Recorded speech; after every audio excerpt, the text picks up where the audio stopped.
Hey everyone, Reviews here, and welcome to my review of the Jada Toys and Bison action figure. A quick update though, I may or may not continue with the Model Kit Month series. I know that I wanted to do a whole Model Kit Month, but I kind of lost motivation doing Model Kit stuff. Though I'll probably do a couple more by the end of the month. Anyway, this figure looks awesome and comes with a really cool presence to it that I think not all the other Jada Toys Street Fighter figures have. But this one definitely will be an excellent addition to your shelf. And it just has this presence that makes me really wish Jada Toys got the DC license, because they would make an awesome Batman figure. Especially with how cool this wired cape looks, though it could be bigger. Overall, the shading looks really good, and overall the proportions also are super cool. The one thing I kind of feel iffy about is some of the paint apps are a little off. There's some extra splotches that shouldn't be there, and the molding on parts of the figure where they did the in mold for the pinless joints looks a little off, but overall from a distance you don't notice that, and most of it's covered up by the cape if you have that on. Anyway, the accessories are a very nice spread. You have these normal fist hands, clawed grippy open hands, an energy blast effect part for his fist that is really nice and squishy all the way around,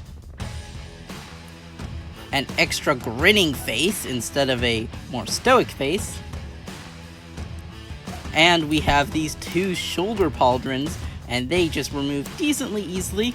I say that as I struggle to remove them. But yeah, they can be removed fairly easily, and they go on each side, and you can just replace it with his cape, which uses the same system of parts to attach. It has this very nice greenish black sheen to it, and I do wish it was larger, but it does have a very nice wire, and for a $25 figure, it's pretty good. Now, snapping that on, you basically snap it on the same way as you take it off, just in reverse. And that gives this a really cool look once you fully have that cape on. It allows him to have a lot more dynamicness within his posing, which just adds some extra things you can do, which is always good, especially for an action figure. Now, each of these extra pauldrons have R and L to symbolize left and right, so you won't be able to really get them confused as to where they go as long as you remember your left and rights.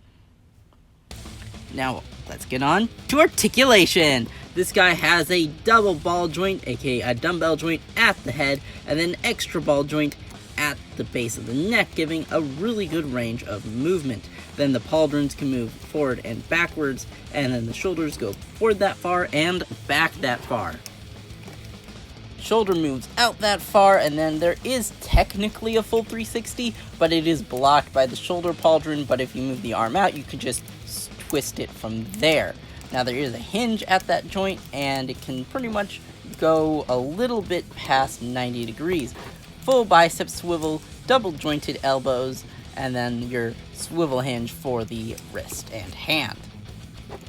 Now, the torso is on a single ball joint. Well, the upper torso is on a single ball joint, and then another ball joint at the base of the torso, giving forward crunch and back bend that far. Now, there is a flexible plastic skirt around his waist, which allows for his leg to move up that far, back that far, and he has a beautiful spread.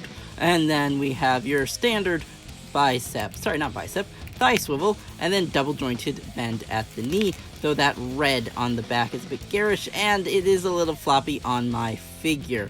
But there's no ankle swivel as well, but there is a pivot and a hinge, which is pretty standard for Marvel Legends, but not for a Jada Toys, which usually have a cast swivel. Overall, this figure looks really cool and has a lot of dynamic poses you can put him in. I do kind of wish it came with a stand as well, but Jada Toys hasn't come with any stands so far, and it's an incredibly balanced figure, so you can put him on one foot. Now let's get him onto size comparisons. Here we have the Jada Toys DJ and Jada Toys Mega Man. Of course, we have the Jada Toys Cammy and Jada Toys Guile. Finishing off because of the cape, because, both are caped figures that feel similar in silhouette, though not really. We have the Mayfix Batman and the always bulky Sazabi. This figure is really cool, and I do highly recommend it if you're a Street Fighter fan. I know that the new Storm Collectibles Storm Arena line is coming out, but they haven't announced their M Bison, and we don't know how long it'll take them to release figures because, you know, Storm Collectibles, they take forever just to release a figure. Now, this is still available at Amazon and Big Bad Toy Store, and Big Bad Toy Store has a color variant that's like red and teal and looks pretty cool. So I do highly recommend you pick up this figure. He definitely feels the most limited, but yeah, thank you all for watching. Please have a great rest of your day, and see you guys next time. Bye-bye!